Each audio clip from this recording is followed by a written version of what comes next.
Boom. Yo, We're on. we're on. We are literally on. Right now, we're on. We are. Fuck, Anyway, I didn't even stretch. you didn't stretch. Bro. What's it like in the shed?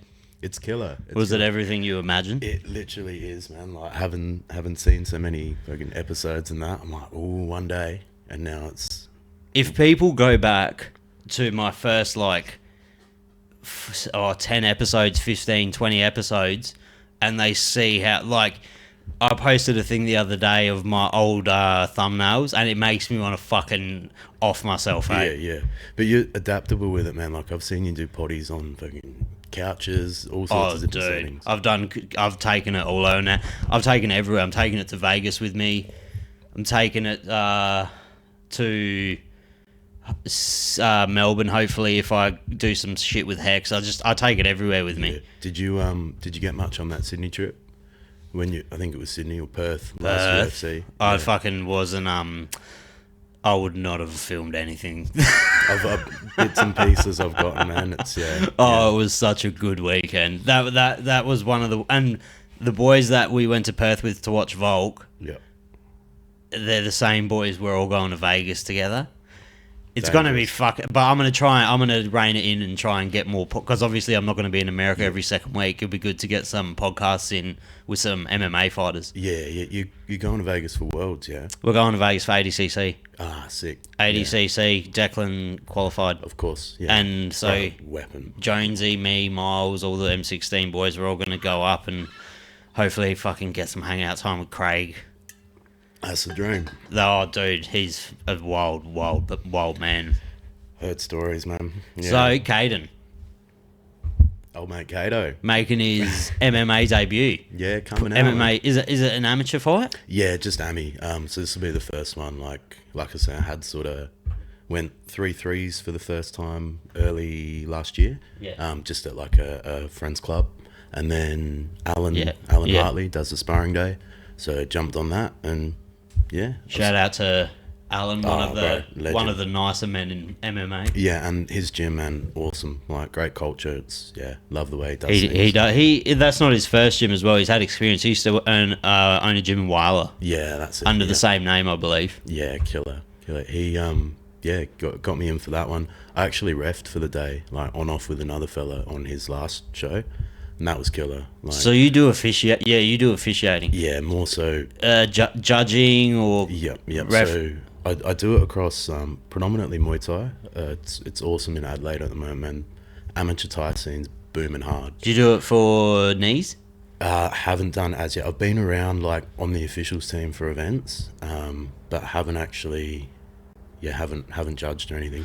The ISCA and that, it's a little different. Like, do you just judge amateur or pro as well? I've judged a pro fight in Thai, and I judged on the pro boxing show, the Redbeard's most recent one, Golden Gloves. With Moston? Yeah.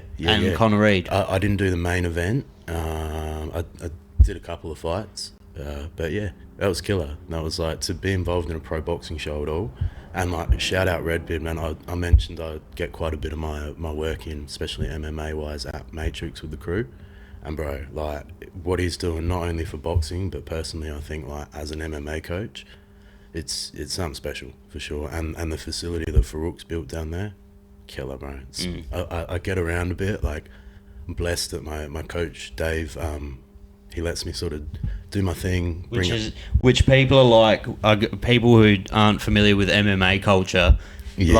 There's a certain type of person, or there's like massive politics with certain gyms, and it's all around the world. It's not Adelaide exclusive. Nah, definitely not. It's always been like that, because you get the old heads who believe if you train at a gym, you will die for that gym. Yeah. Like, it is your gym and this is the only gym. You're not allowed to go train anywhere else. And they're always the worst gyms, because it's always the worst gyms, because they don't let their fighters go out and get walloped by other gyms. Yeah, and I can see where it gets tricky and stuff. Like, for example, looking for a match up for this DFC, like, was in the pool, and one of the guys we got offered was my boy Sam Reynolds, who trains our Matrix Sniper. He's fought on Redbeard show too.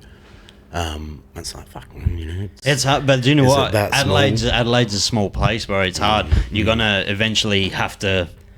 Everyone who's serious about fighting is gonna have to fight someone they like at some point, or someone they've trained with a lot.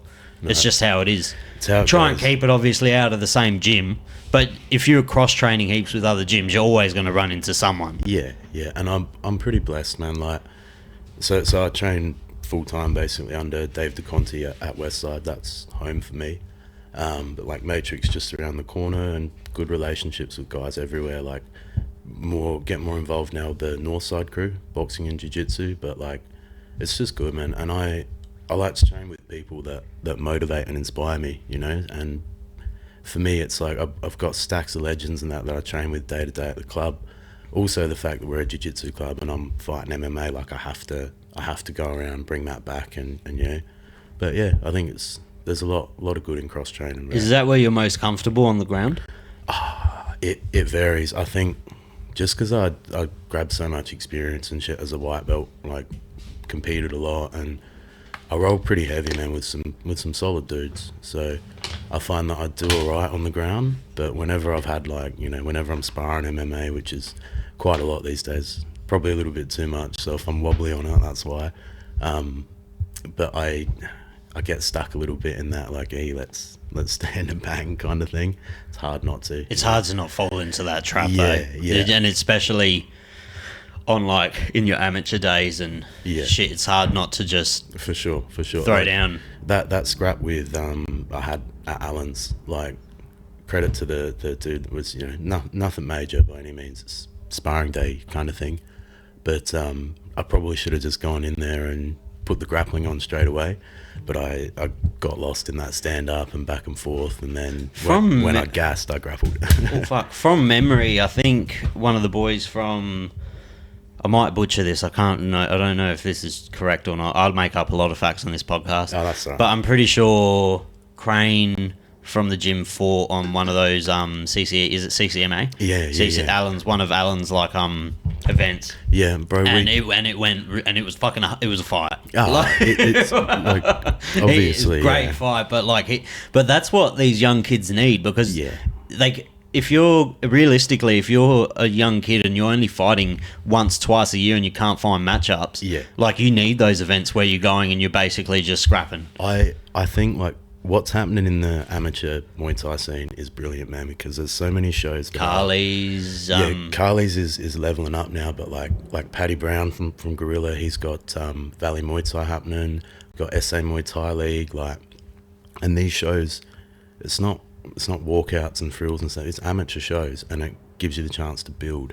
Like, there's not a lot of that in MMA. There's either you go to a friend's club or something and, you know, do 3-3s. I feel like in South Australia, though, Muay Thai back in, like, the 80s, 90s and early 2000s was fucking huge here. Yeah. Massive. So I think the grounds were more, the grounds in South Australia for Muay Thai are more established than, say, MMA. MMA is taking over, but it's still, Muay Thai has so much roots in South Australia. Like, there's all those massive Muay Thai families that it's been doing it for, like, generations now. And there's stacks of gyms around, bro. Like, honestly, the Adelaide scene, like, I haven't trained in, like, America or Europe, like, little bits here and there in Asia, but, like, it's killer. It's a shame we don't have more MMA promotions. I always say that. No, that's all good. You're gonna cop that hard. We're on. But it's a shame that we don't have more MMA promotions here. It's just, like, what Craig's doing and that, everything is awesome. The Element crew too, they're starting to bring it. We got Fusion coming over to Adelaide.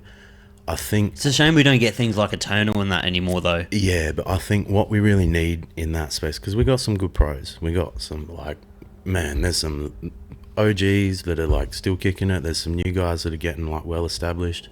But I think, like, as an amateur, it's easy to get lost in, like, big walkouts, long ass fight camps, all this going on. Like, what Alan does is perfect, because 2 weeks, 3 weeks, you know, it's coming up. It's simulating a fight, like, it's gentleman's agreement. But with the less stress, probably. You're safe, bro. You're safe, like, because if it gets too wild, it's getting cut, it's getting dialed back. Like, just more of that, you know, like, something that's going to give you the opportunity to have a scrap without instantly turning you into a big dick. Yeah. Like, and respect where it's due. Like, there's some Amis going around that are savage. That's one thing. See, Hex FC need to do a South Australian card. Do you know how many good fighters you could have one card, you could have Tim Rogers on it fighting, you could have fucking that Damien Voller. I did a podcast, he could that would be a dope thing to see him fight and set on a big promotion. We could have, if Tony wins in March 3rd, you could do Tony as the fucking one of the headliners. I'm sort of thinking when Tony wins. When Tony shout out to Tony, but if he wins the fight and he smashes it, how killer would it be to see him on a Hex FC promotion headlining it? Yeah. Throw Miles Simpson maybe enough money, he might come back out of retirement. Yeah. No, he won't, but maybe. I want to see Adam Jones make a comeback to the gi. I want to fucking... You want to see what? Big old grand gi match, bro. Dude, we're talking pajamas. Adam lives... Puhada. Adam lives 23 seconds from this house. When Adam stands up, you can see his head from fucking here, probably. I feel a bit starstruck. He sat in this chair, eh? Yeah. Fuck, I wonder if he farted in it. He probably did. He's a cunt. Yeah. You want to see Adam Jones in the gi? Yeah, bro, because I know he used to get it. I don't think he owns a gi anymore. Oh, he'd have one somewhere. I think dusty, he gave him away. He hasn't washed it from the last time he wore it. It's sitting somewhere. You want to buy it? At least let me have a sniff. Let me roll in it once. I don't think...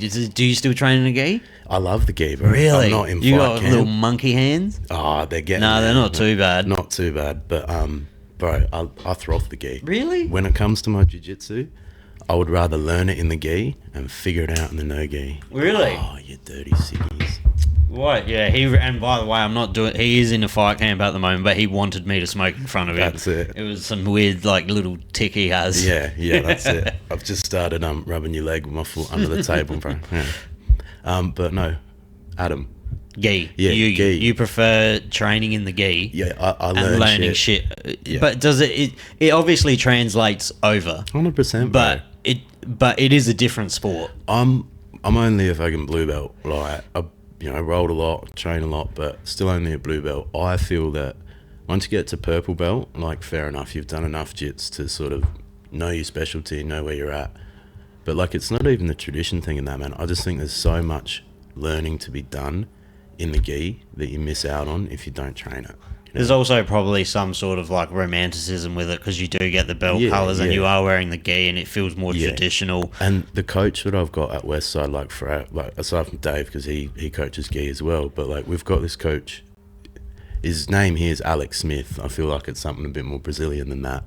But bro, samurai, Brazilian guy, fought MMA, trained in Japan and shit. Just killer. Plays a lapel game. I've seen him damn near slice limbs off with fucking collars and that, but he runs such a good class, man, and it's so hard conditioning and shit like that.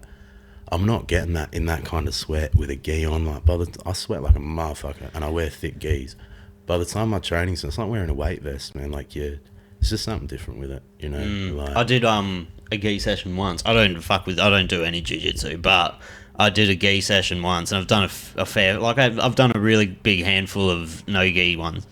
But I did one gi class once, and I fucking threw the gi out, and I was like, never again. My fingers the next day were fucked. I was like, why do people fucking do this, eh? It's insane. Yeah, I get it. It's such a fucking horrible pain when you're first starting. Once you figure out grips and shit, and you realise you don't have to be squeezing in that all the time, game changer, bro. Then why has everyone who's done it their whole lives got fucking 2 fingers missing and fucking carpal tunnel in 6 hands and shit? When we do episode repeat 37 in 20 years time, I'll have the answer. I'll be like, was it worth it? Probably not. All right, it's a give us a diary, bro. Anyone who fucking says that jiu-jitsu is a gentle sport is such a liar. Wild.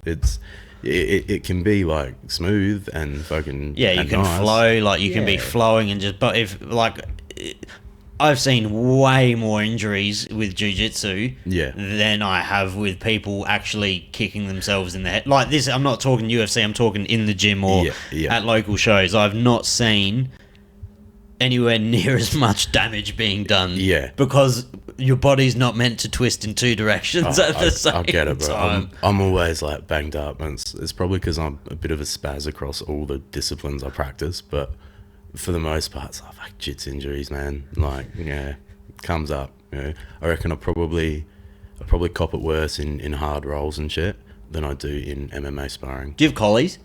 Oh, not too bad. Like, not too bad. The insides are starting to get a bit lumpy. That's not too bad. Nah, my mum reckons I do. Like, she. Do you wear headgear? Nah, man. Nah. I don't even fucking remember where to cup the sparring half the time, let alone headgear. Fuck, I tried to get rid of one of my mate's collies once. It was the funniest experience ever. I drain him. I put the needle straight through his ear by accident. Well, that'll do it, like yeah. in one, out the other end. Yeah, I drain them for a lot of my mates and that. It's so sort of satisfying, it's like, but it's gross. Kato's coming for rolls and shit he's visiting this week. Like, get your ears drained, you know? Do you use the same needle on everyone? 100%, bro. And I use that needle for all my test jabs too. Like, sorted. So you're actually fighting one of the boys from M16. I'm not sure if he's from M16 per se. Oh, doesn't he train with Kim Robinson? I think he's maybe a little bit like myself, man. Sort of like got a home base and gets what he needs where he needs it, kind of thing. Yeah. Like same approach I take to dating and. I'm actually doing. I'm actually doing a podcast with Kim on Tuesday. Coming Tuesday. Killer. I'm excited for that one. He's a legend, bro, for sure. I've never sat down and talked to him, but I've heard he's like a very he's obviously one of the OGs of Australian MMA. Yeah. And he's just a bit loopy, but a good loopy. Oh, bro, there's a little bit of CTE in, by that stage for sure. Dude, those guys back in the 90s and early 2000s were just fighting in the gym. There was no training. They were fighting every day. It's another reason why I travel around so much for my training, bro, because you got these legends around everywhere. But their training was like, it would have been so cool to be a part of that, because I like talking to him about it, because he was a part of that whole group of pioneers of MMA. Anyone who practiced MMA in the 80s, early 2000s, essentially were pioneers for the sport. Yeah. And they were just figuring shit out from DVDs that were in Brazilian. Yeah. Yeah, bro, 100. They were just downloading DVD or sourcing VHS tapes of Japanese people and Brazilian people doing all these techniques. Yeah. And it was back in the day where it was like, I know how to set up a fucking omoplata. I'm not showing you. Like, figure it out yourself. Dude, think about this. Leg locks were not a part of jiu-jitsu, really. Wish they still weren't. Until 2012, 2011, maybe. Yeah. I don't know. Someone's going to have to fact check that. Yeah. But whenever Danaher fucking came into it and had the Danaher Death Squad, and they were just... Old mate Dean Lister was fucking popping heels and Dean Lister was, but it it was looked at upon as like a dirty fucking tactic, because people in the gi do not play legs. You weren't making good money off an instructional. But then no gi came in, and you had your Eddie Bravos doing fucking rubber guards on people and shit, and putting people in twisters, and then Danaher came along and he had Gary Tonin and young Gordon fucking Ryan and Craig Jones. What a dream team of just athletes. See, jiu-jitsu, man, I've been in I said, bro, I can't No, get on you're the all sauce, good, so fucking I'll smash protein shake like a hero. MMA fan for the longest time, but came from a boxing family for the most part. So with jiu-jitsu, it wasn't even something I clicked with until I had decided that I wanted to sort of get towards MMA, and it's something that you sort of have to have your head around to do.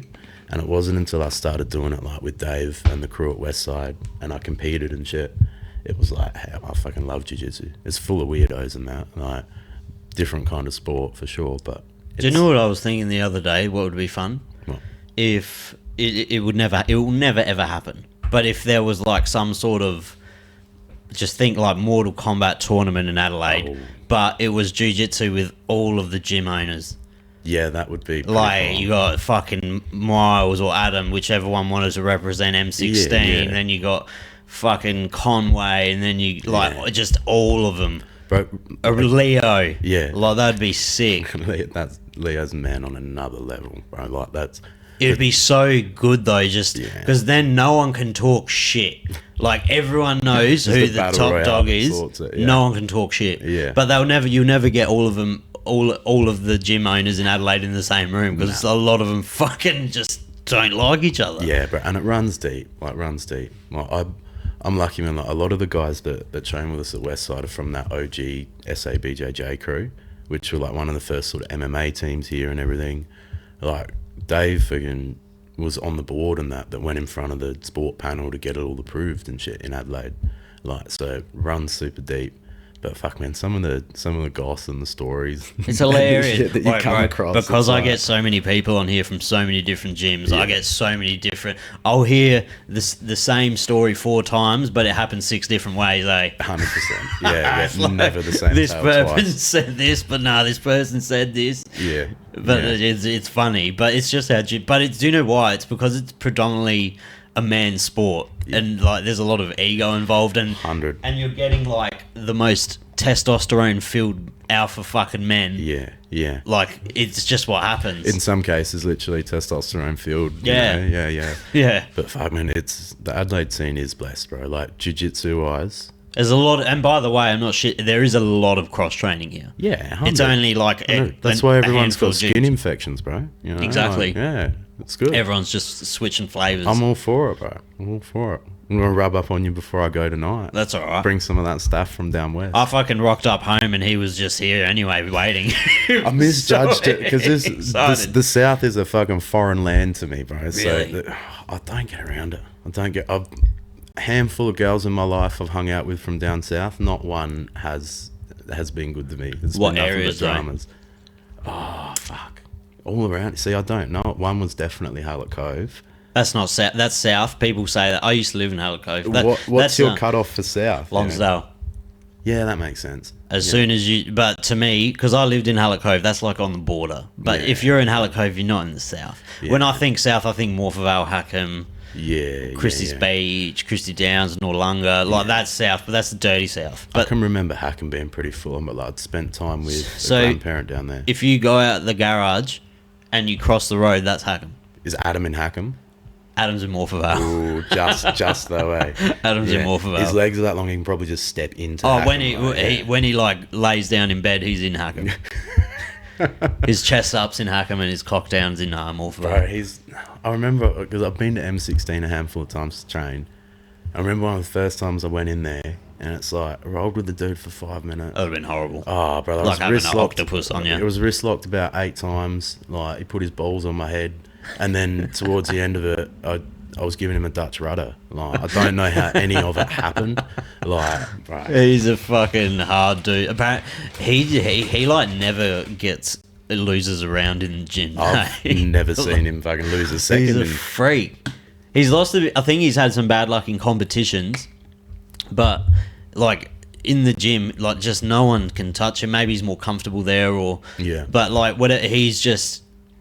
Obviously, his brother and him are just good, man. They're unreal. Just a bit of natural talent, but a lot of hard work. But bro, jiu-jitsu wise, like there's a handful of cats that do them really well. But there's a fellow, Luke Marco.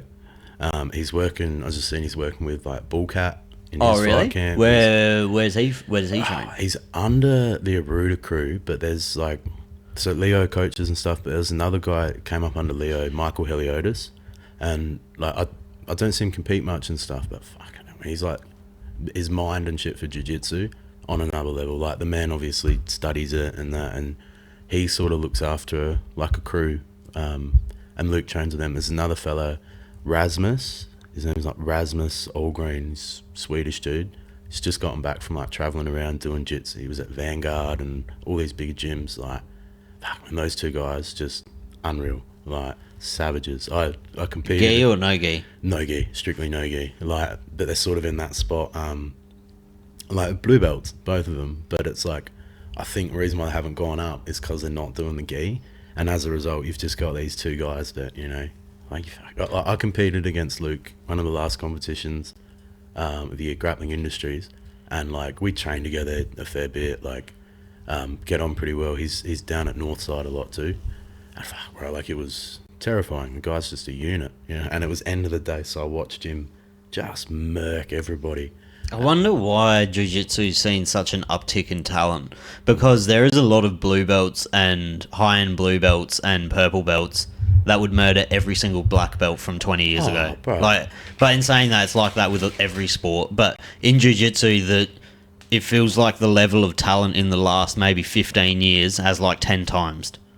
There are some freaks like that Joseph Chen. Yeah. He's been doing jiu-jitsu for like 3 years, dude. And he's in ADCC. Yeah, the access to information. Oh, sorry, he hasn't been doing jiu-jitsu for 3 years. He became like, I don't know if he's a black belt. Anyway, he's not been doing jiu-jitsu for long enough to be at fucking ADCC. Yeah, it's wild. Like, and you see some dudes. There's some of the guys I see from like, Matrix and that, especially Kyle looks after their jiu-jitsu down there.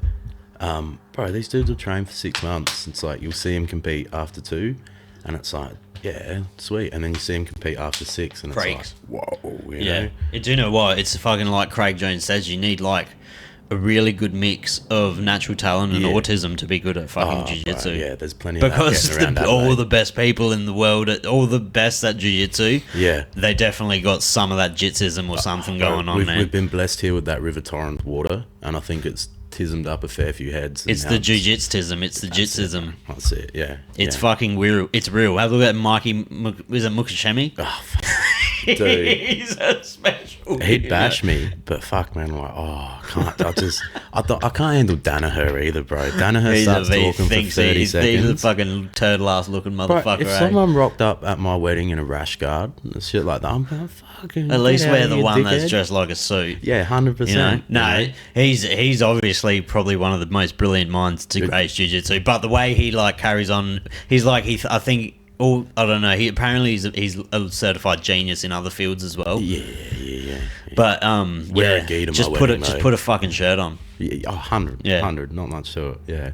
But no, you get some weird cats, and I don't see it in a because I train like just Thai gyms, just boxing gyms.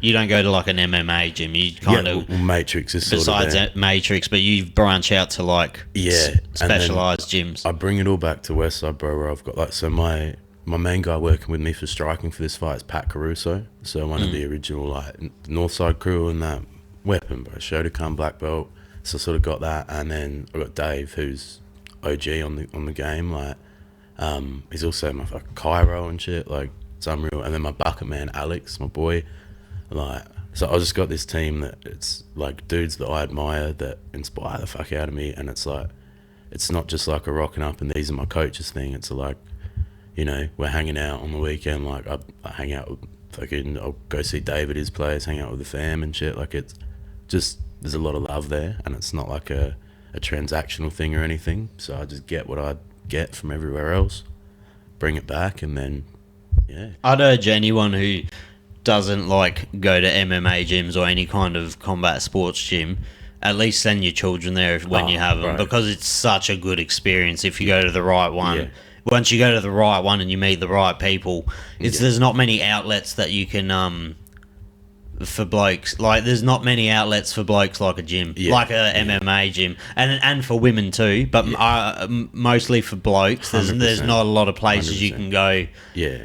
punch on with like your friends, and then feel legit after, and talk shit and just it's crazy. it's And different experience. where I'm at, bro, like it's got a sauna and an ice bath and Does shit it? there, and Can't. and like the way that it was sort of built was just Dave and his mates rolling, and that culture's stayed. So it's somewhere like we got some fucking killer chicks that train with us and that, but that sort of, you know, culture of being with the boys and that it's in like a healthy way is fucking is killer. Well, there's something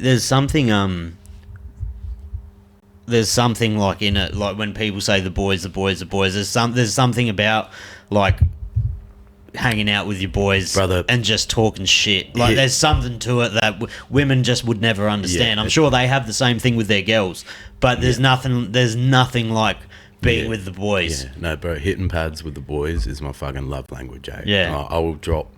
I've damn near lost jobs and shit in the past for fucking the opportunity to go train. Like there's nothing like hanging out with my fiance at all, but it's totally different. It's a totally different thing. It's a totally different part of the brain that it satisfies. Yeah, 100%. Same as when women hang out with women, I'm sure. No doubt. Yeah. But I reckon not as much, because I reckon women and other women don't like each other most of the time. It's actually crazy. Yeah. Like, I've started just recently in the new year. I moved into a new place, and I'm living with this beautiful girl, name's Jazz. Runs a killer marketing company, by the way. Good marketing, sus her on Insta. But she's like absolute gem, and we sort of got this dynamic going. Like, we've obviously both been dating and doing the thing and that. And she obviously needs a man about the place just as much as I need a woman to cull some of the chaos in my life. And it's like, the dynamic is fucking awesome. She's fantastic, you know. Looks after me and fruit and veg from the farmer's market, and helped me out with my clothes the other day when I was running around first week of fight camp, 2 cactus to fucking hang him out. Like, but I'm starting to learn heaps of how women are, because it's me, it's her. I know friends and that are around a lot. Totally different creatures, mate. Like, it's wild. And some of the stuff you come across, you're like, you know, whoa. Like, totally different creatures, eh? Yeah, bro. Girls talk to each other as fucked up as guys talk to each other. It's just a different fucked up. Yeah. It's not as fucking like, duh. Oh, yeah, I'd see heaps of it working like across bars and shit when I was still in hospo, but it was like, I'd often just think, oh, they're probably pissed and stuff. It's like, yeah, nah. Nah, girls is totally different creatures to us. Yeah. Before I forget, bro, I've come armed tonight. Oh my God, you actually brought them. I know you mentioned you saw these sharks. Yeah, please don't hurt yourself. I do too often, so these are for you. Oh man, thank you so much. Yeah. Are these legal? Probably, yeah, they are. These aren't nunchucks anyway. I wouldn't just hit 2 someone sticks with them, yeah. Train by day, Sesh with Sav podcast by night. All night long, baby. Kato. That's it. Thanks, bro. That was really nice. That's my coolest gift, maybe, so far, I reckon. I saw it, man. They're not the ones, like, I had a killer set that I buddy took with me from the Kung Fu gym I was in for a while. I fucking lost them somewhere in storage, bro. So. I'm going to take him to training. I'm going to tell Miles, this is what I hit pads with now. Deal with it. 100%. Yeah. Fucking deal with it, cunt. It helps he's going to have shots up, like, of you just cutting sick with nunchucks in the red room, bro. Like, oh, dude. By the way, he told me to say you're a cunt. I don't agree. Helps he? Yeah. Did he? He's a beautiful man, but, like, that was a bit. Did he? Bit of a dig, I think, yeah. He must be back on the pipe. Oh, yeah, I didn't. I actually messaged him before because I was talking to... Oh, shout out to Helpsy. He's actually expecting. Yeah, I just seen today. That's killer. Congratulations, Helpsy. You're going to make an excellent father. 100%. Beautiful man. Hopefully it's a boy. Yeah, well. So we can get him in the gym and bully him. The Khabib project. The Khabib project. Yeah, or just bully him. No, regardless of what it is, you're going to love it. Good job, man. Yeah, 100%. One for the boys. That is, yeah. But I was messaging Hex before because I've always pestered them to do commentary or media work. Yeah. And they always reply. As you should be, man. Anybody that's not hitting this man up for commentary, media shit, and MMA, like, ridiculous. And just do it. I'll do it. I'll do it for free. Man will do it for free. Like, he'll probably throw in a wristy or something. I will, if I have to the right person. Done. I will. It's a no-brainer, ladies and gentlemen. I've done worse for less. So I was messaging Hex and I was like, oh, I'll do whatever you want. I'll do some content. If you want to give me an all-access pass, I'll be like a Fev at the fucking Favola at the Brownlow, mate.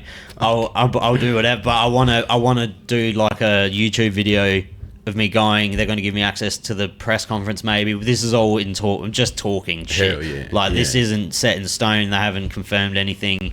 But I was saying like, yeah, I could go to they said you can have access to the press conference if we do it. I could do like every finish of Hex. I got to neck my drink. Yeah, but when the opportunity does come to fruition, that's hard earned, man. Because all this, like, it's when you're working full time and shit too, right? It's a fucking grind. It's a grind, you know. Anything, especially when you're working with your body, man. Like you're still chefing day to day, yeah. It's just fucking. Any hospitality work is just hard work, but then... I don't miss it in the slightest. The one thing you learn from it is insane work ethic. Yeah. Like, I can go to any job.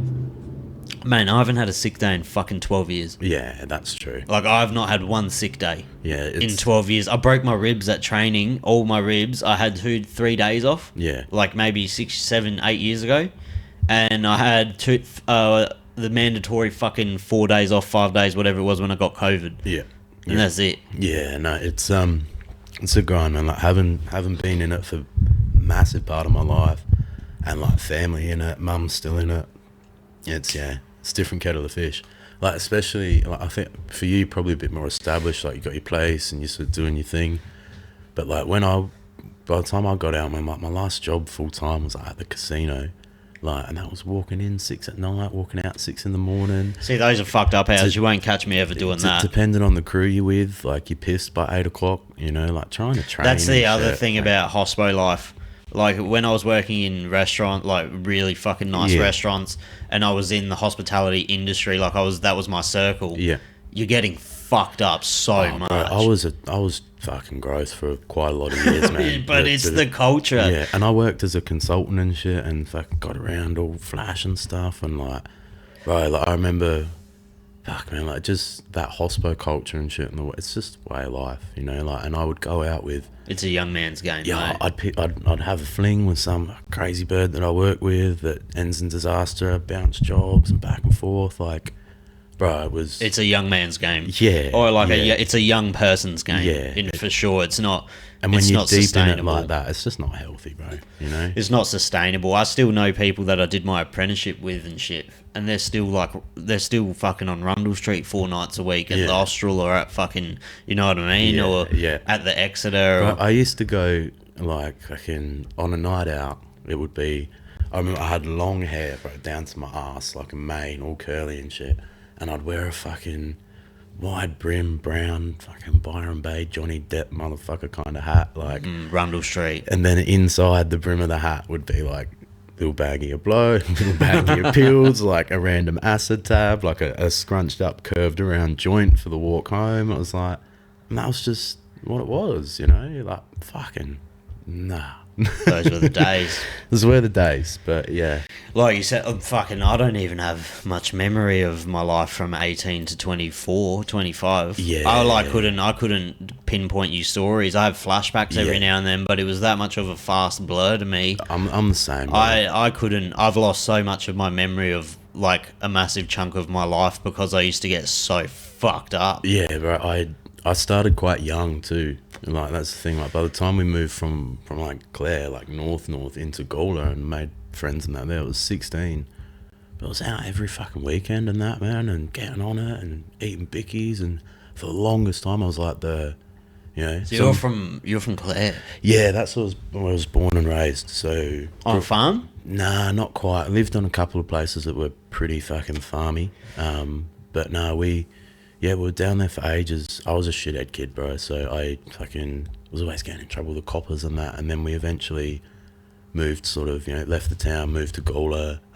Mum and the old boy were going through their own stuff, so in the end they sort of called it quits and ended up fucking living together right around the corner from each other for the last like 10 fucking years anyway. But moved to Gawler and then stayed there, so from like 15, 16ish through to about 19, 20, and then I took my missus and just sort of picked one and was like, all right, let's go, and took off to go do life. Just lived around Adelaide. That was about it.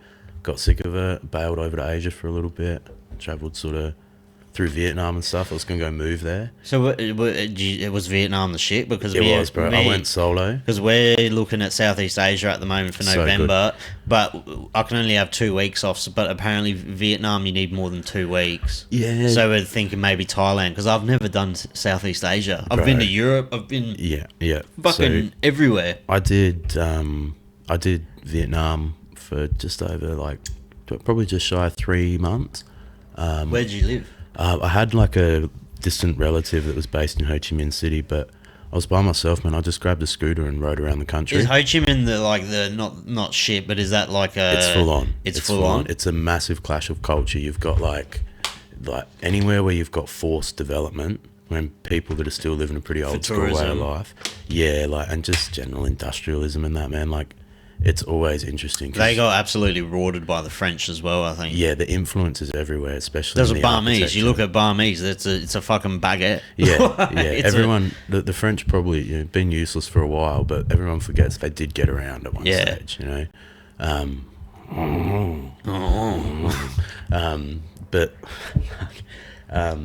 Like Vietnam, it's scary. You got like big skyscrapers and shit in Ho Chi Minh, but at the bottom of it all is still squalor, little marketplaces and shit. And It's broken into like districts, and some are more hectic than the other. But I was only... I've heard it can get pretty dicey in some areas. Oh, bro, I watched a dude get killed. What? Yeah, so where my uncle was staying, like where his place is, it's like every little sort of nicer townhouse almost kind of building. There's about 4 of them, private security guard and a gate. And it was out front, like this dude was driving pissed with his wife, like SUV, ran some young fella on a scooter, like off the road and fucked him up. And then suddenly, like, he got out, he was pissed, started yelling and carrying on. And then, like, the young fella that didn't get hit took off. Within a minute, bro, he comes back with about 30 heads, all on scooters, all poles and chains and shit. And it was like, I'm just watching, standing there with the security guards, like, they loved me because I'd go and buy too much food or durries that ended up being shit, or, you know, and just give them all to the boys. Like, I'd come home with change, like, done. But we just stood there and watched it all, but they fucked this dude up, man. Like, they mobbed him, so he got out the car, he pulled a knife and was like, having a go. They backed him up, and the building across the road had a big, like, stone, like you're walking into fucking, you know, an old bank in the city or something. And yeah, this fella, like, they walked him up that, and he fucking tipped over the edge and fell in, like, this little almost alley kind of spot. Oh. And then this cunt just came out the building, picked up a big, like, concrete pot plant, dropped it on his head, man. And, like, as soon as he dropped it on his head, the dude was all out of it. They just mobbed him, like, just whipping him, kicking him. Cops pull up in a 4-wheel drive, like, open tray, come through the pack, pick him up, throw him in the back. Fucked up, bro. Like, he was, you know, like, still alive for sure, but yeah, fucked him up. I spoke to the guards and stuff. I'm like, what are they going to do with him? And they basically just said, like, oh, he's cooked it now, like he's going in the river. You know, they burn him or fucking... Jesus Christ. It was the a hectic value place, for bro. life over in different countries is different to all Australia. Coin. Yeah, and it was all coin over there, man. Like, that was my biggest concern riding around solo. So you get fucking rolled by the police or something. Exactly. Like, I based out of Ho Chi Minh for about 2 weeks. Well, I got my head around where I was going, what I was doing, and then fucking took off on the scooter and sort of mapped out a vague trip. And the plan was to go all the way up the top to Hanoi.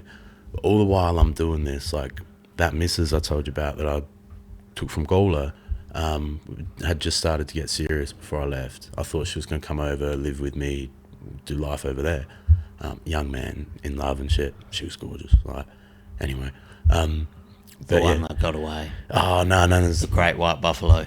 There's a couple, but yeah, she was lovely. But yeah, we fucking didn't end up going that way. So yeah, once I sort of knew that I was only going to have a limited amount of time. Yeah.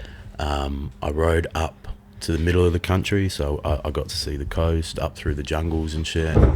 Met awesome people, ate awesome food, like, did the whole fucking, you know, DiCaprio, the beach sort of style travel, like, without the sex cult and that. But yeah, and ended up fucking coming home. And it was killer, but it was fucking sketchy at times, bro, because it's like, that's just it. It's money over there, and the cops. So there was one point I was riding into Adelaide, so it's just like this mountain town, and it's full on, and I fucking greatly misjudged the trip. I'm dehydrated, it's booming rain, fucking thunder cracking and shit, and I've jumped on this massive highway that basically just traces a cliff, like, and the highway underneath is ocean. I'm coming up it, and I'm like, what the fuck's going on? There's no cars. Whole lane was closed off, and I was going the opposite direction. I'm like, I'm fucked now. I got to commit, and if the coppers pull you up there, it's like you're fucked. You're fucked. Like, you got to give them like whatever you got. Yeah, whatever you got. Otherwise, it's like, yeah, well, you fucking stuck there, mate. You know, like, that's why I love Japan, because Japan's watching you travel in Japan. The opposite, bro. Like, it's they're so regimented. Everyone is so fucking nice there. Yeah. Like, I left my wallet at they call them izakayas. It's like their version of a pub. Yeah. But it's like 6 people only. They only seat like 6 people. They only serve 1 meal, and they fucking just serve warm sake and cold beer. That's all they sell. I'm about it. And everyone gets fucked up and just smokes inside. Yeah, bro. And when I left a wallet with like maybe 2,000 Australian. Yep. So it was like 200,000 yen, maybe, if that conversion's right. About 200,000 yen or whatever. It was a fucking chunk. Yeah. And I left it there, and this little fucking Japanese man like chased me for like 500 meters to give it to me. Eh? Good people, bro. That's like you cannot, if you drop it, they will not stop till they find you, and you're not allowed to even tip over there. If you tip, they get so fucking offended, they get angry. Yeah. If you leave them like a cent, they'll be mad. See, seeing you travel in Japan and shit affirmed to me that I got to go to Japan, bro. Oh, it's honestly fucking the best country I think I've ever been to. I want to fight over them, and like Pinky. That'd be sick. Like my Thai coach Pinky, bless him, like it was my coach, my John, like important person in my life. Like he lived and fought in Thailand and shit forever, but he would tell me like he'd get fights in Japan and China and shit. Whenever he'd go over there, it's like, you know, he's done a lot more than what he'll ever tell you, but it's like he'd get there, man, and the fucking pictures of him in books and magazines and shit, and they're asking for autographs and that, and he's like, how the fuck do you even know? Like, they just love combat sports, bro. And they love Western culture. Yeah, and it's so deeply rooted there. Like, my plans with fighting, bro, like, honestly, in a nutshell, it's like I've trained with and around fighters for ages. I've fucking got awesome coaches and shit around me. It'd be silly of me to not make use of that. Also, it's to test myself. And it's like, because I just fucking love to scrap, man, you know, and I'm too old to be the car park king of Gawler anymore. So it's like, have a fight, you know. I just want to, if I get the chance, fucking have a few, go pro, have a couple pro, travel with it. Like, I had this big, long trip planned for next year before I got that job that I was telling you about. And opportunity was just too good to not reevaluate my plans.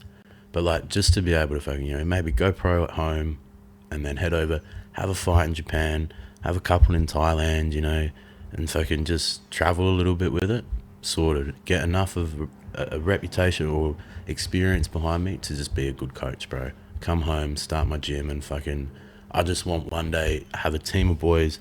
I'll run shit throughout, you know, so like kids classes and all that. So my fight team don't pay no fees, like, and I just want a team of boys where, like, when your name comes up in the pool, like, other gyms are scared to fight my boys. You know, and that's the goal. So you're obviously being realistic with it. You just want to gain as much knowledge as you can to be a good coach. Yeah, 100. You like know, this, you're not going to be a fucking UFC fighter at this point. I mean, look, bro, if I do all right over, because this year I want. How old are you? I'm 25. Yeah. Oh, that's not too bad. Well, a little bit, enough experience between like amateur boxing, Thai stuff and that and fucking all the jiu-jitsu and that to be able to do something with it in the next it's 5 or to so do years. something, to be 25 and like... And I train like a motherfucker. Yeah. Like, I'm not tooting my own horn. Like, I've spent the better part of 3 years getting beaten up by a whole lot of people much better than me. I train with some killers, bro. Like, dudes like Mark Macefield. I don't know if you know Mark, like... But on the AMI scene, like about to go pro on that, as far as I'm concerned, bro, he's the best fighter in South Australia. What's his name? Mark Macefield. Macefield. He fights out of Matrix. Like he's got his Instagram. I really feel like I've seen him. Right, his last fight was a tough one, but like I think, you know, and not my place to say in that, but I reckon when we see him fight again, we're going to see him fight a bit bigger, a bit juicier, a bit less depleted. Mark Macefield, yeah. S-E-F Field. Yeah, Field. But bro, like he's just like, so I follow him. Yeah, no, I don't. Legend, and the way that he fights and shit, man. Yeah, and the way that he picks stuff up, just moves, and that, like I've not seen anything else around like, and from an official standpoint too, because you got to think, bro, like every event I'm a part of, whether it's Thai, boxing, everything. Even on a small show, I'm seeing upwards of 10 fights. I'm seeing everyone fight from every That's the thing. gym, You'd be everywhere. one thing I selfishly don't do is I don't follow the Australian scene nearly as much as I should. I'm pretty savvy with it, but I couldn't tell you. Like I fucking won't sit down and tell you the hottest amateur prospects around Australia. Mark Macefield. Yeah, but there is some. How old's he? Oh, bro, he's just had a baby. It was funny, man. I couldn't tell you, but like, I'm in camp now. So I started. This has come to the end of my second week. First so hard rounds. Mark reached out. He's like, "I'll catch up with you at Matrix, bro." His baby's like fresh out, you know. Comes down. Mum's got a baby outside the cage. Get him for rounds and that. this dude's probably not sleeping. Probably he hasn't been training. He's not that. Walloped everyone. Bro, it walloped me. Like, Walloped came you. in and I'm, come in, slip the first one. I'm like, all right, I'm moving okay. Bop. First shot I took a camp. Nose just, and then after the session and shit, I blow it. I'm like, there's a bit of blood in that. Last 2 weeks, bro, nose is just like, and he's just a sniper and that, but it's all there, like all the tools of, to the point where he doesn't have to sweat the grappling shit and that half the time, because when he gets playing his game at the range with strikes, like unreal. There's some killer talent out there, bro. That whole crew. There's one I'm really looking forward to watch. This episode will be out long after this Sunday's event, which is Sean Strickland. Oh yeah. But I'm really excited to see that Mike Malott. Yeah. Oh, and I think he's versing Neil Magny. Yeah. Neil Magny? Whenever Neil Magny's losing that ranking, and like Neil fights like fucking. They've done him so dirty with this. This Mick, is it Mick Malott? Yeah. He looks like the second coming of GSP, dude. He's a fucking animal. He's on it from Canada. Sure, yeah, but again, bro, like you've been around long enough. You see Neil Magny, like he loses a couple, but then he's about to lose his ranking. Perfect gatekeeper. Yeah, and then he's like prime. He's an excellent gatekeeper, because if you can beat Neil Magny, then you are a legit fighter. Because Neil Magny's good. He rises on the occasion randomly, and he puts a fucking belting on people with his pace. I'll fight Neil Magny. He'll bash me, but I'll give him a go. When you officiate, like, have you officiated MMA? I did Alan's last one. That was actually fucking killer. Bless him for giving me. What's the difference? So when you're scoring, you have to obviously score every sport the same, because it all has the 10 must system, but you got to look for such different shit. This is a tough one, especially in SA. Because when you get to the higher echelon of promotions, a boxing judge should never be judging a fucking I agree. A 1FC fight, a UFC fight, or a Bellator fight. They should have MMA judges solely for that. I also like, but I agree. But I think the lower end, not the lower end, but at the smaller promotions, of course it's fine, because you're not going to fucking have a million different officials for every event. You do get some cats though that have got their head around a lot, like the guy that's sort of probably going to be the next guy to oversee. Well, you should have a certificate at least. You should have to do a course. I had to do a course for Muay Thai. Like, I've got a certificate, and I'm. So you do have to, but so to be an MMA judge, you got to pass a course. I don't know if there's a course as such. There's criteria and shit, but it's like you've got to work 10 shows. There's some fucking judging in MMA, like that Adelaide bird, that girl that's done some heinous. Oh yeah. Heinous scorecards in MMA and boxing. Yeah. Like people like that, they should not be officiating one sport, let alone fucking two. Bro, we've got a guy local. My crew, especially my MTA, like Muay Thai crew, fucking brilliant people. Like, there's a guy, Joey Abella, my boy, big Creed fan. Like, nice. Oh, you'd love him. Probably a good one to chat with. He's sort of becoming the man for the officiating stuff. And the brain and the passion, everything. He's scrapped Thai and stuff before as well. Like, you have to watch fights so different. I reckon it would take a lot of the fun out of the fight, like, because everyone, as an MMA fan, obviously, I've even said it'd be sick to be a judge because you get to watch every fight. But no, you got to watch every fight, even the shit ones. You got to watch them and not take your fucking eyes off it the whole time. And you're not looking at as a fan. You can't go you got to be like, okay, it's just points. It's just bro. What I can say, like, and probably some solid advice for amateurs and shit, like all around Adelaide across all sports, is for the most part at that amateur level, what is being scored and considered the highest is damage. It's always going to be damage or control. Nah, that comes to, like, first and foremost is damage. It's power. Like, what's hitting? Is it hitting hard?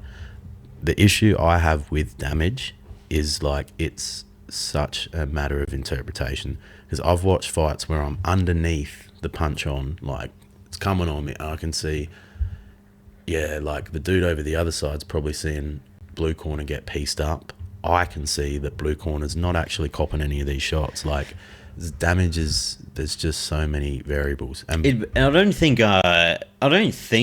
UFC judges have access to monitors. Yeah. Why the fuck not? They should be in a room. They shouldn't be anywhere near the fucking fight. Yeah. They should be in a room with 4 fucking TVs, Yeah. and every single one should have every angle of the fight, Yeah. and they should be in separate, like they should be in separate rooms, just watching the fight in silence. Yeah. No crowd reaction, no anything. They shouldn't be in the fucking building. Yeah. Sorry, bro. Fucking No, you're all good. Grinder's going off hard. Grinder's going off. Well, it's the first time I've had it in the south. And you did it down south. Yeah, you'd meet Yeah. some nice dudes down here. Oh, that's Adam. Yeah, shit. Yeah. He's gonna bash me next time I ever go to M16. Yeah. But yeah, it spins me out that they don't literally put the judges in a separate room. Obviously, Yeah. you wouldn't do this for a small promotion because financially it's not viable. No. But the UFC have fucking disposable income. Yeah, it's the judging thing. I also feel like having Put ex-fighters. Yeah, exactly, bro. That's from like having Then experience. you get bias of gyms and shit, but no, Yeah. you pick the ones that you like. GSP is not going to be. Yeah. He is not going to be biased towards any other gym. The issue that comes with like MMA, it's a little different because it's that bit of everything. Yeah. But like, if you haven't got direct experience, perfect example. Like I judged a fight. I actually think I just shadow judged that one because it was early on Carly's show on Pride. And in this Shadow judging is in you're just learning and then you're submit doing fake tickets. Yeah, you do a card and you do everything and you submit it and it gets compared with everyone else, but it's not getting considered for the official score. So it's just a ghost card. Yeah, a ghost card. So I did a ghost card on this fight, like this round. I just made that term up too. No, I like it. Thanks. I'm gonna fucking get that around for sure. Ghosties. Ghosties. Continue. Yeah, shows you ghosty. But no, I scored this round, bro.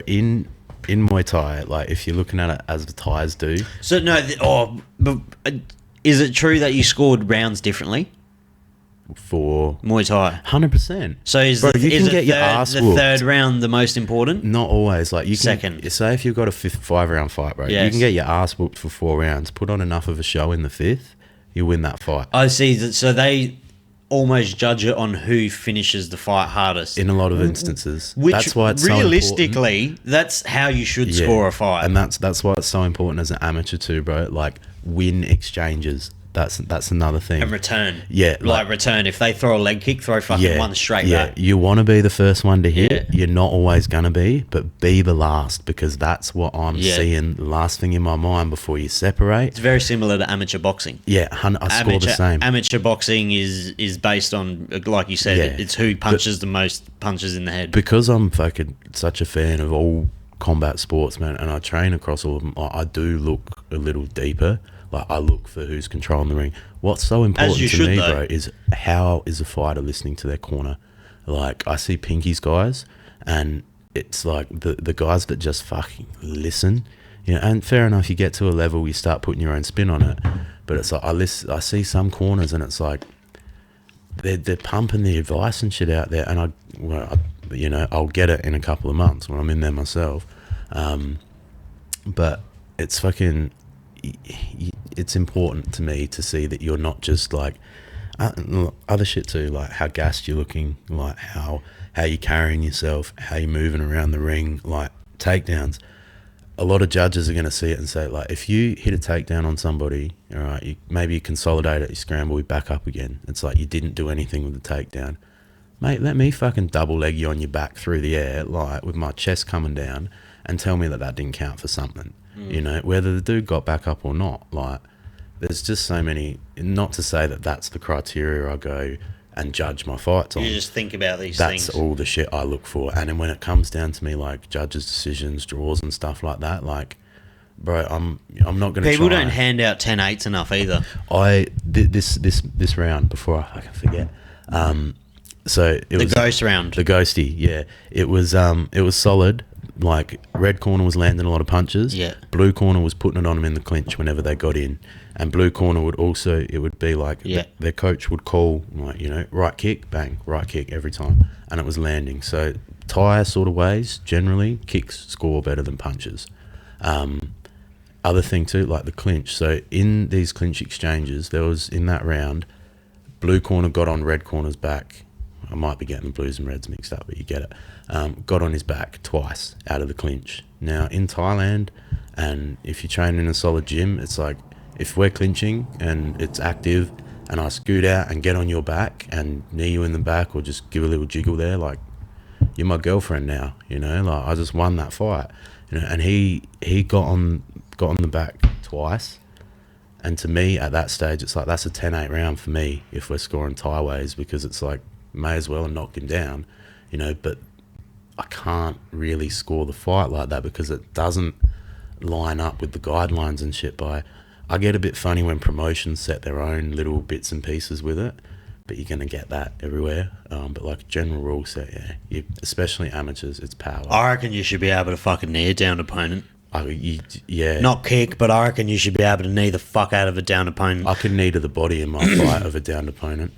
Yeah, that's fine. No knees to the head at all. I reckon that would fucking change a lot of people's win streaks. I'm on pride rule. Yeah, no, soccer kicks are... I'll do fuck it, bring him back. My boy Caiden Blanchard, he's in the UK at the moment, fucking running around living his best life. But he fought a while back. He fought on DFC out of Matrix.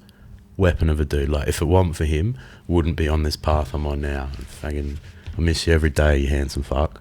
But bro, like, he had his fight. Older dude, tough as nails that he fought against. Awesome fight, but kicked him in the head illegally. 2-point deduction, and that cost him the fight.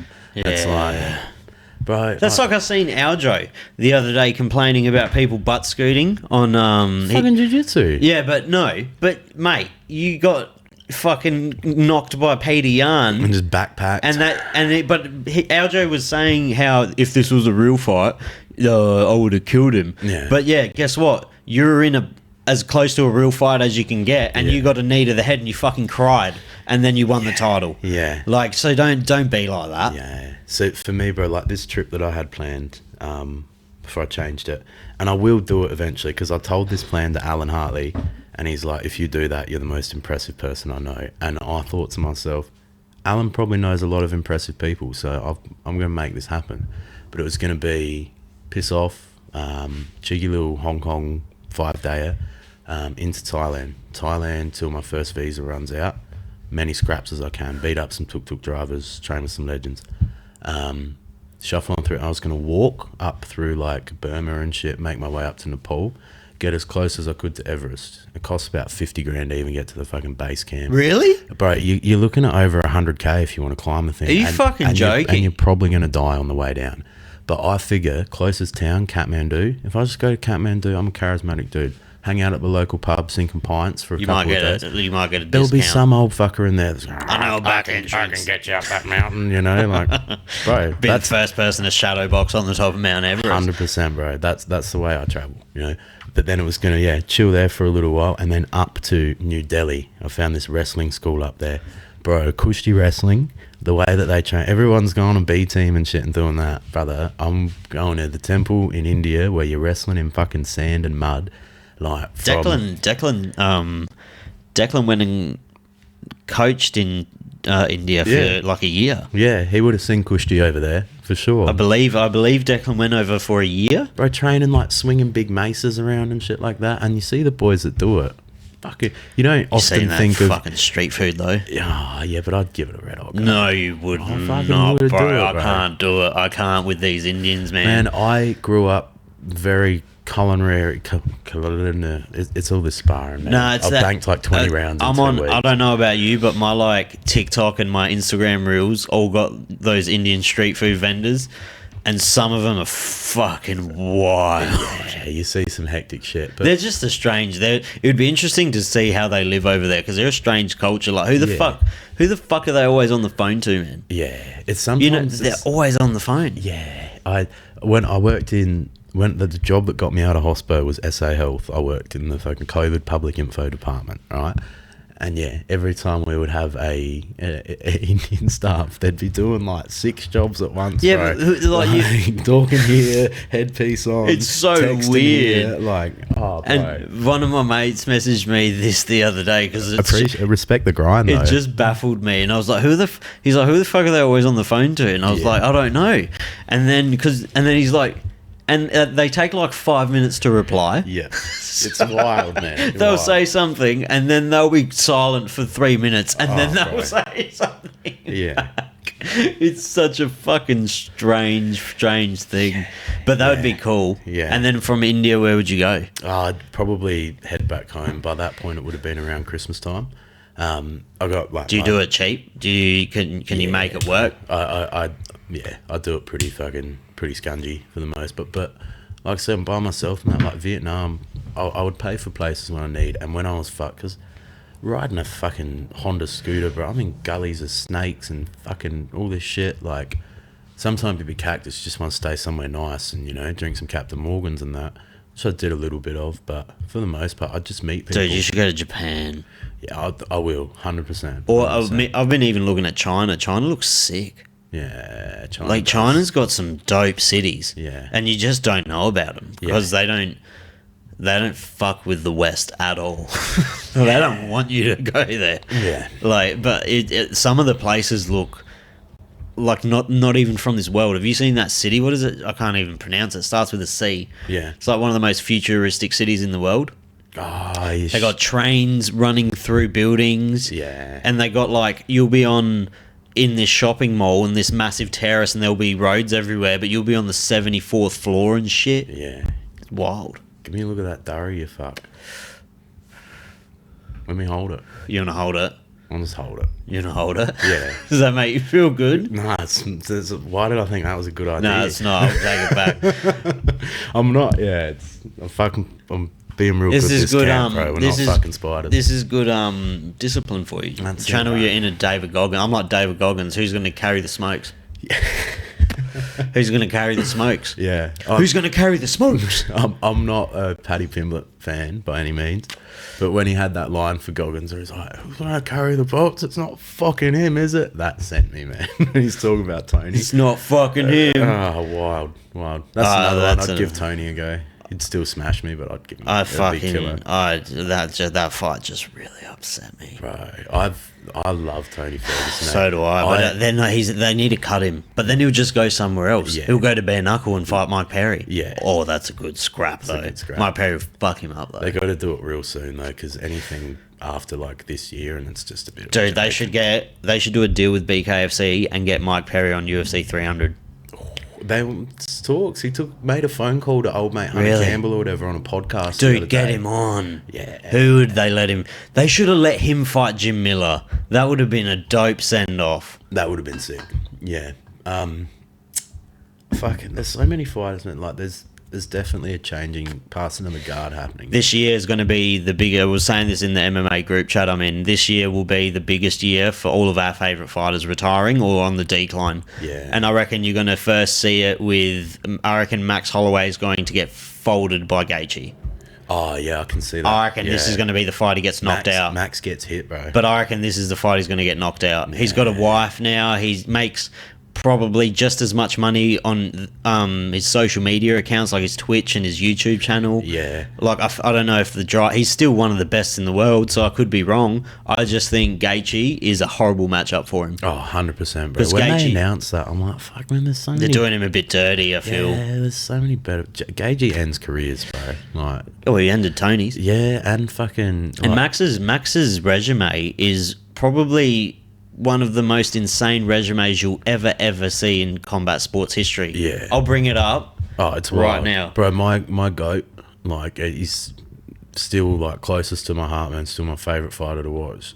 Mine's Jones. RDA, bro. RDA is the best. Killer. Hey, he's up with a Savage, isn't he? Yeah, he's always up with a Savage. Who's he fighting? The announcement was... His last one was Fiziev, I reckon. Oh my god, that's not a fucking easy fight, bro. Yeah. Fiziev is probably one of my favourite newcomers. Yeah, he's savage. He's so... You kind of look like him a little bit. Thanks, bro. It's all right. When I go, like, full shave, and you know what all the girls, my fucking beautiful housemates, friends call me? McGregor. Oh, yeah.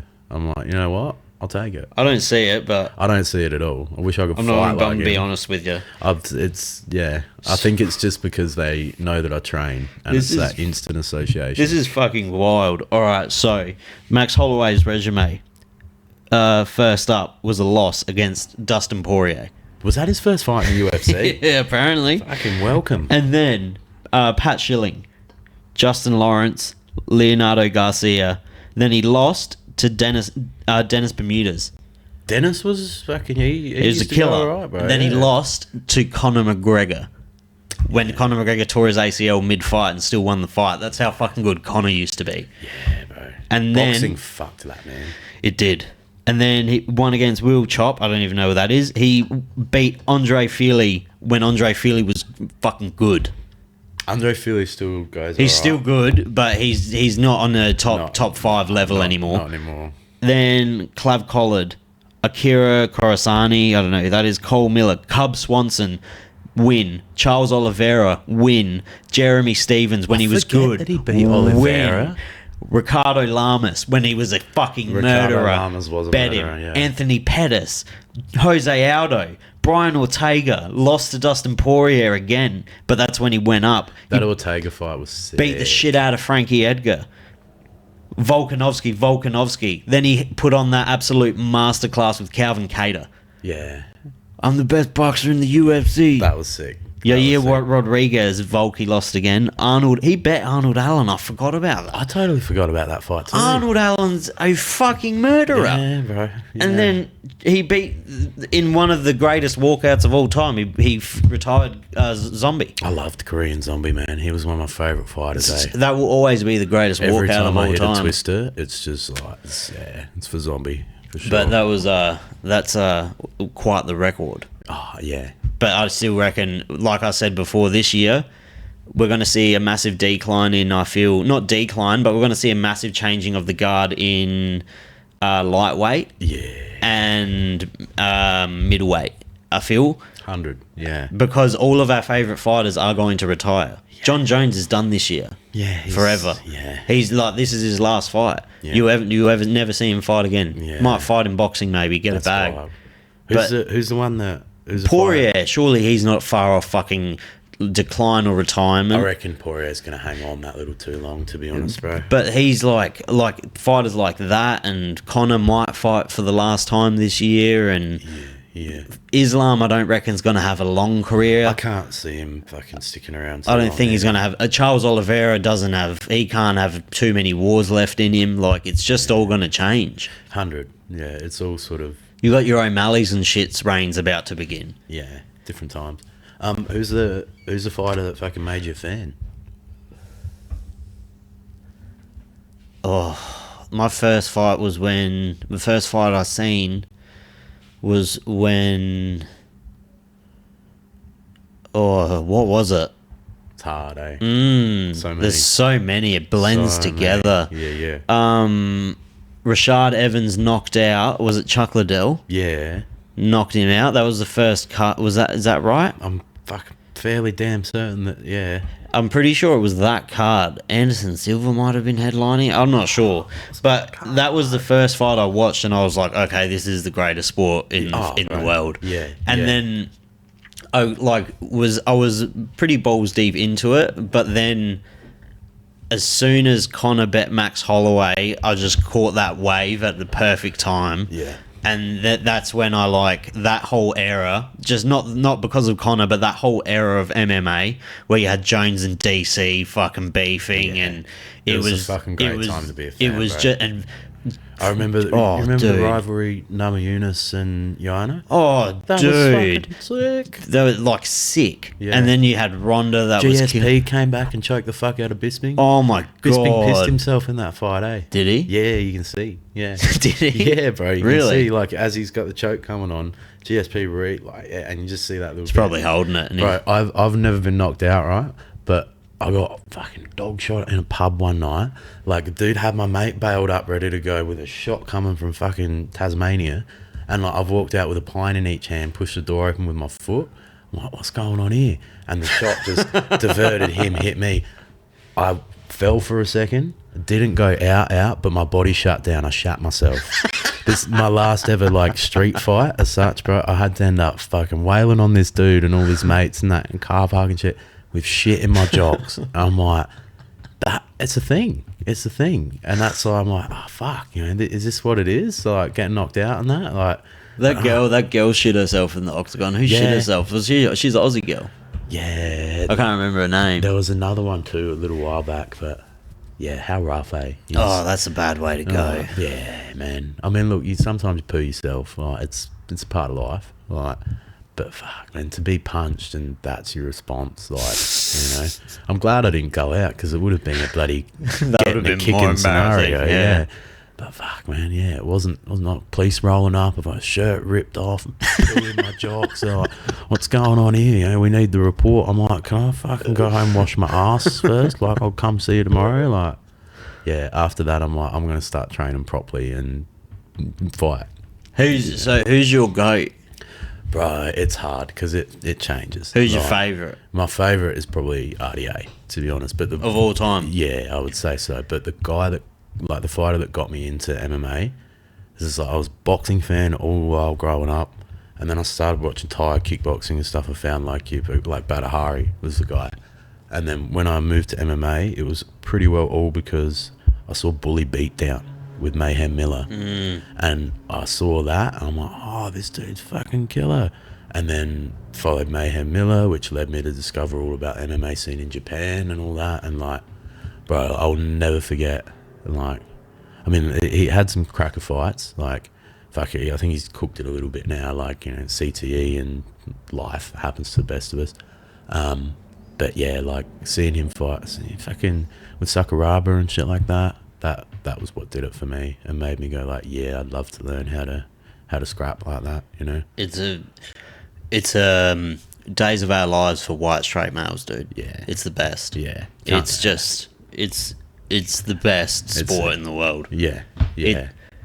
There is so much crazy shit that's happened in the especially if you follow MMA and you like just John Jones. If you just studied John Jones, he was a champ at 22, 21. Unreal. Champ of the light heavyweight division against the best fighters, right? Like the most terrifying time to be in that division. Even a time where even the shit fighters were still killers. Everyone's juiced to the gills. Oh, bro. Testosterone driven fucking psychos. As it should be. He's a 22-year-old, wins the belt, goes on a cocaine binge for fucking 12 years.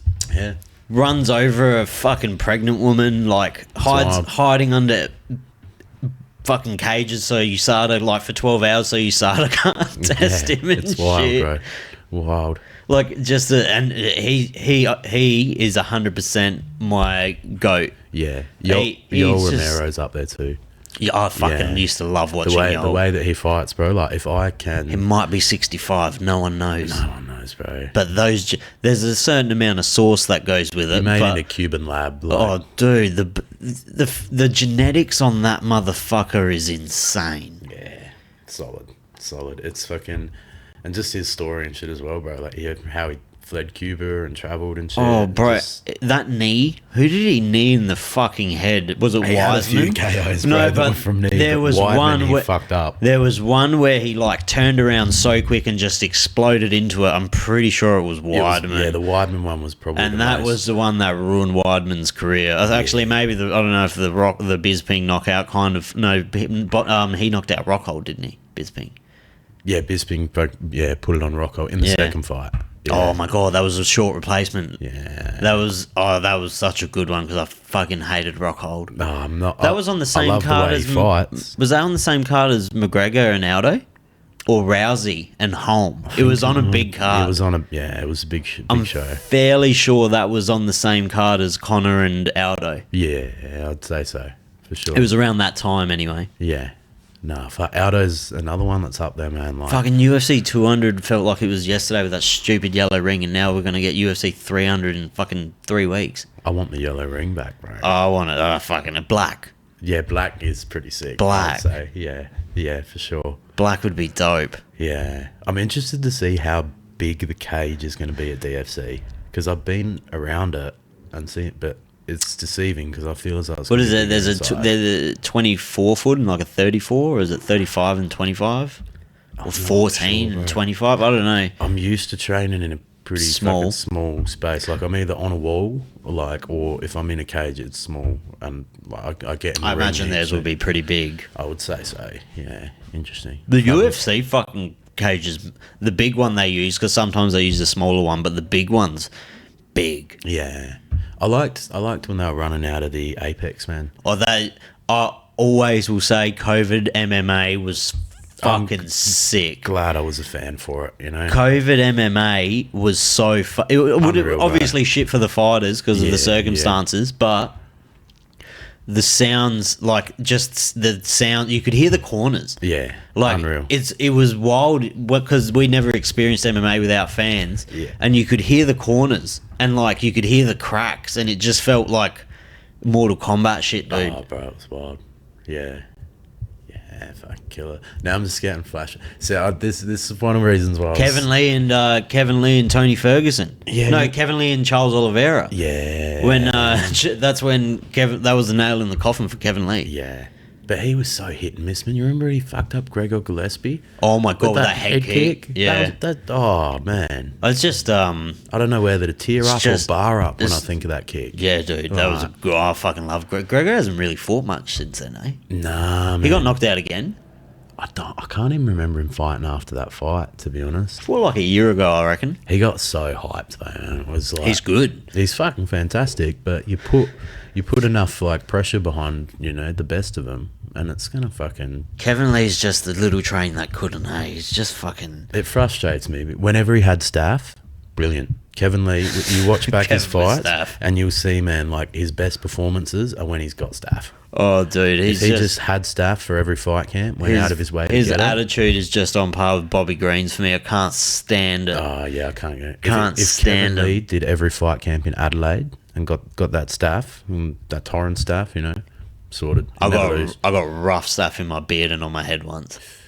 And I didn't know what stuff was, so I fucking popped it in the mirror. As you do. And Yeah. it was just oozing out, and I was like, fuck this. And then the next morning I woke up, like, thought I was going to die, eh? Yeah. Like, it was probably the most sick I've been, I reckon. I've heard some pretty bad cases of it. I couldn't lift, like, a kilo. Like, Yeah. I could not lift anything. I couldn't.